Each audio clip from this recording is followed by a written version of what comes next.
Bismillahirrahmanirrahim. The office bearers, executive of Pakistan Student Society here at SOAS, dear students.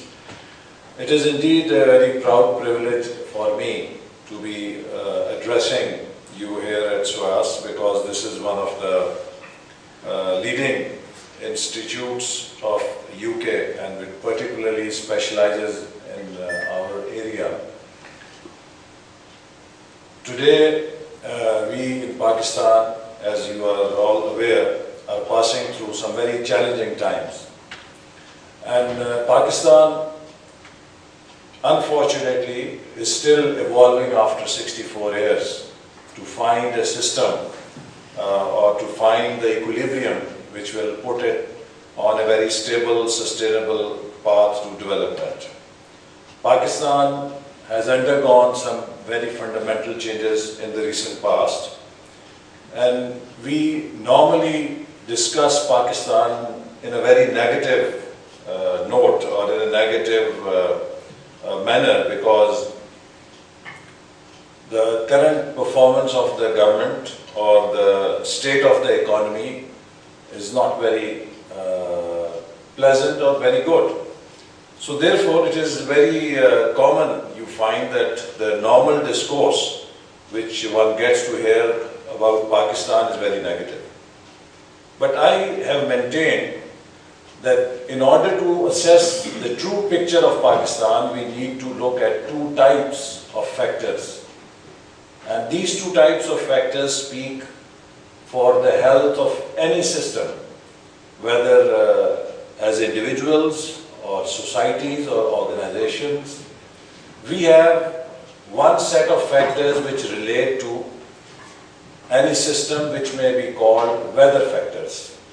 And just as you may have a bad patch of weather for 4 days or 5 days, you may have a snowstorm, or you may have very heavy rains for 5-7 days.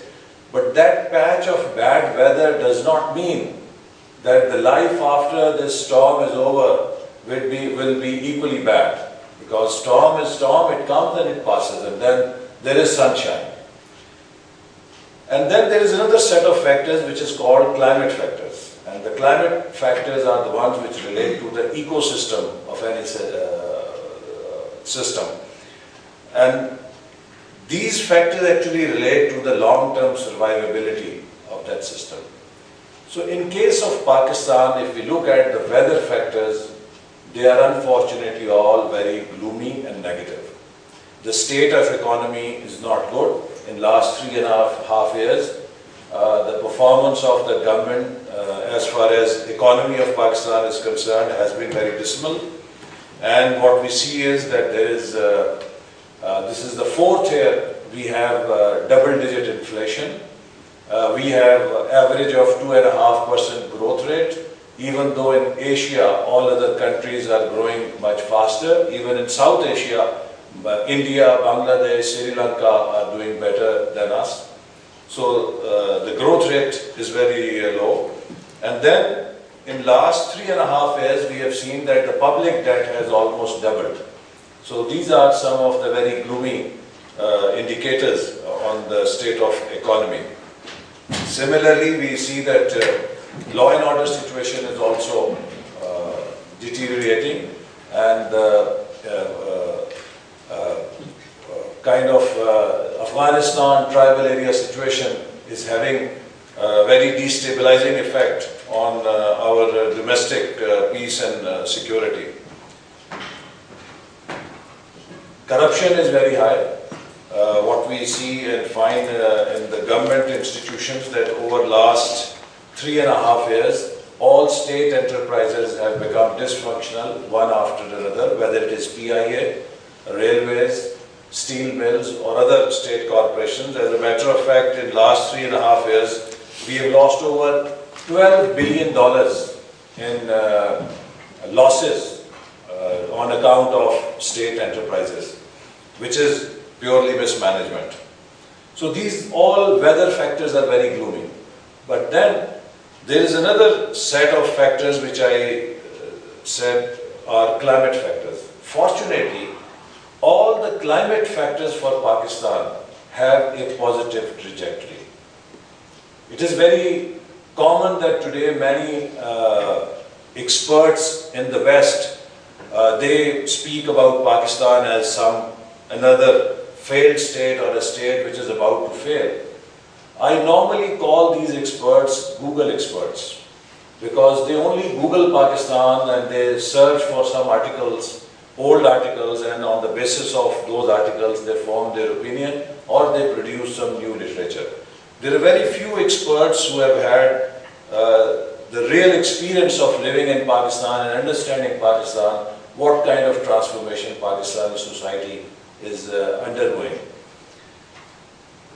The first positive trajectory we see in rule of law and independence of judiciary. After 60 years, we find in Pakistan that rule of law and independence of judiciary is gaining space. It is on a positive trajectory.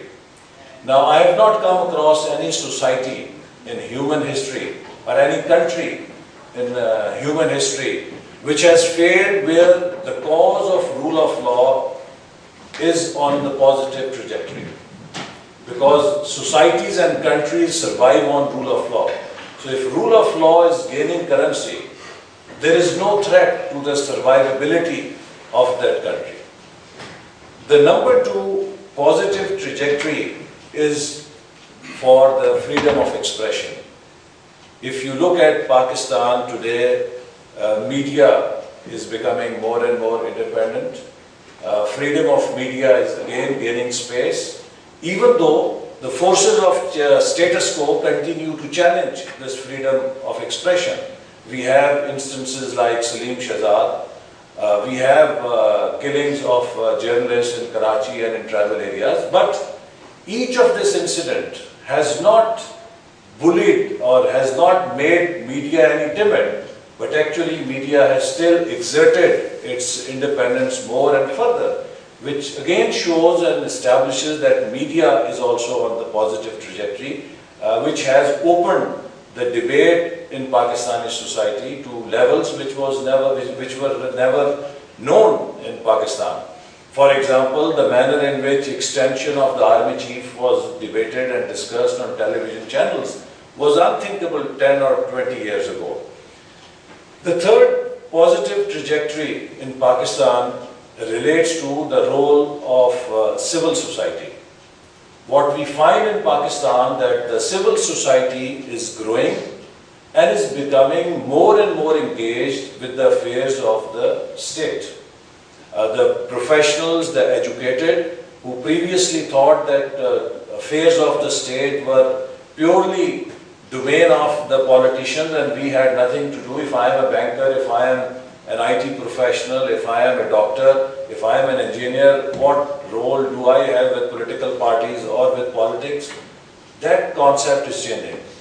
Now we get dozens of emails and requests from professionals who want to join political party, who want to be part of politics and who are getting more and more space in politics and also as civil society activists. What we find that the lawyers movement has also created a new role for civil society. Now many NGOs are very active in holding media and politics accountable. So there is a growing role and engagement for civil society. Now any society where citizens are getting more engaged or are becoming more engaged, that society never collapses. Because in management theory, they say one of the indicators of the success of any organization is the level of engagement of its employees. A successful organization has a very high level of engagement of its employees. So if in Pakistan, engagement of the citizens and civil society is growing in its affairs, that is a positive sign, that is not a sign of a failing state. The fourth important point to remember is that Pakistan, despite its political problems, has been able to form consensus on some of the very controversial issues, like provincial autonomy and many other constitutional issues, which have remained very controversial in the past. We have been able to have consensus on National Finance Commission, which is distribution of resources between the provinces, which in 10 years of Musharraf rule and in 11 years of General Ziaul Haq, we could not develop. So if you have a situation where within a society you have consensus on the constitutionalism or on the basic fundamental constitutional issues, that is a very positive and a healthy sign for any society, because a failing state does not have consensus on its constitution, does not have consensus on its fundamentals. Actually, there is more conflict, and that conflict is very negative for that society. But in Pakistan, I think we have somehow developed certain consensus across the board as to what should be the future direction Pakistan should take. So these are, in my view, some of the positive indicators which point our way towards a better tomorrow or a better future once this temporary phase or this hailstorm or snowstorm of poor governance is over, and that would probably take one independent, fair and free election. And there also the positive trajectory is that we have developed a consensus on an independent election commission. Election commission which used to be just one-man shop. The chief election commissioner used to be the election commission, but now 18th Amendment has broadened the composition of election commission. We have, in addition to chief election commissioner, 4 judges, one from each province, who have been appointed through consensus of all political parties. So I think with 5 judges in the election commission and 4 of them being appointed through consensus, there is a good chance that election commission will discharge its role in an independent manner. So these are all very, I think, positive indicators. Now, I would say that, in view of this, in view of the gloom we have and in view of the prospects we see for future, how do we move forward? And I draw a great parallel between where we are today and where we were at the beginning of the 20th century. If you look at the beginning of 20th century, at that time Iqbal, who's the philosopher and the great poet of our nation, his contribution can be actually very meaningful in trying to understand how we can find way forward. What Iqbal did at that point, he made 4 interventions. The first intervention he made was he attacked the negativity or the negative low self-esteem of the nation by trying to invoke in them self-confidence and giving them a positive future, hope for positive future. Because if nation has a negative self-esteem or poor self-esteem, or for that matter any individual who has low self-esteem, he or she cannot do anything great in life. So similarly, any organization or any group of people or any society or country whose collective self-esteem is low, you cannot go any further. Unfortunately, today we find that many leaders and many in media all the time try to tell us how bad we are. And unfortunately, you experience this very commonly. Wherever 2 or 3 Pakistanis will sit, "Oh, chodo ji, sare chor hai." This is the most common and popular expression you come across. And I think that this expression of low self-esteem has been very inhibiting for us as a nation. And the root of this low self-esteem, to me, goes back into our political history, where because of 35 years of martial laws, every martial law wanted us to believe that everyone was corrupt, no one was capable of running the country, so they had no other choice except to be in power. So that narrative, which different martial law regimes have been propagating and throwing at us, somehow we have internalized that narrative. And therefore we believe that, everyone in Pakistan is corrupt, everyone is bad, and, we have a very negative self-image. I can tell you very safely, I've had experience of traveling all over the world. I've seen from, east to west, and I can say very confidently that Pakistanis as a nation and Pakistani politics is as corrupt as any other country and is also as good as any other country. There is nothing abnormal with us. I don't know how many of you have had an opportunity to look at Indian politics. I have had the opportunity to visit India quite a few times in the past 5-7 years and also look very deeply into their politics. The kind of nexus you find there between politics and the underworld, that does not exist in Pakistan. There is a lot of corruption in their political system also. There is corruption in many other political systems. I'm not justifying corruption, but what I'm saying is that, that does not mean that you portray the whole system to be very corrupt and you say that, nobody in this system is worth, consideration ke wo insaan hoga and they are all probably evils or blunderers. So that negative self-image has to go. Because if we have to do anything good, the first step is to have the positive image of ourselves in our minds. Just as in any match, when the team goes to play, you can always smell victory in the body language of the team which ends up winning the match at the end of the game, at the time when they enter the field.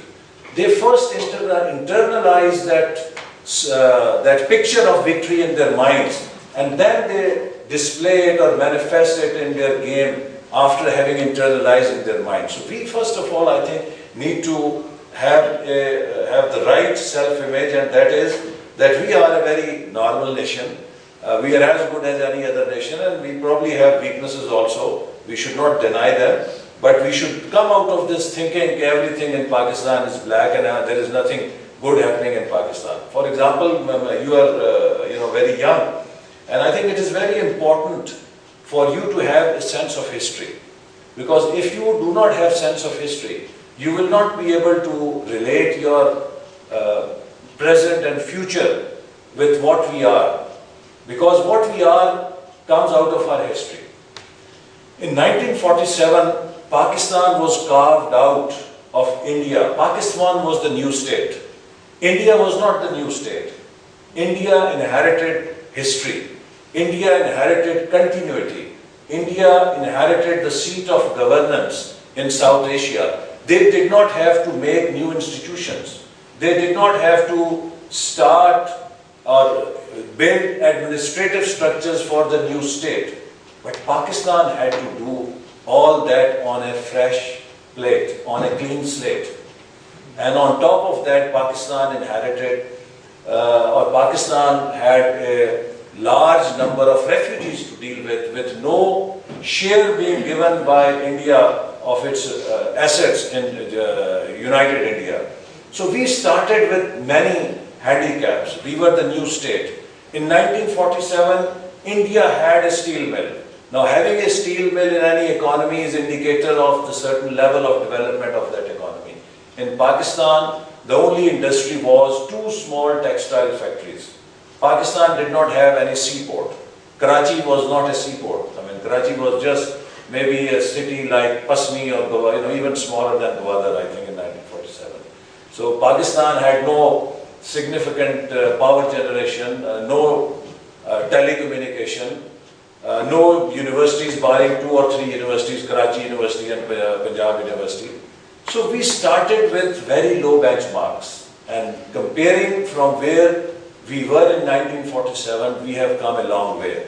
Pakistan at least is today in possession of a relatively modern infrastructure in terms of its institutions and in terms of its economic foundations, which can provide us the platform to move into the next level of development as a medium developed country. So coming from a point where there was nothing in terms of economic infrastructure, and to today where we have a relatively developed industrial infrastructure in our country, a country which did not have or possess common pins in its offices in 47, if today it is the 7th nuclear power, it speaks for the progress we have made in technological areas. It is another aspect, or it's another thing, that we have ignored the social foundations of the state, and we have ignored commercialization aspects of the technological competence which we acquired. But nevertheless, we have gone a long way. So therefore, that is one difference which we always must keep in mind. The second important difference is that in India, their founding father served them for 17 years. Mr. Nehru served India as Prime Minister for about 16, 17 years, and he was able to give them the continuity. In Pakistan, Mr. Jinnah died immediately after 47. The second senior most founding father, Mr. Liaquat Ali Khan, was assassinated within 1 year or so, followed him. And then within 1 or 2 years, Sardar Abdul Nishtar also expired, who was the third senior most leader. So we had a vacuum of leadership in Pakistan, which was a new state.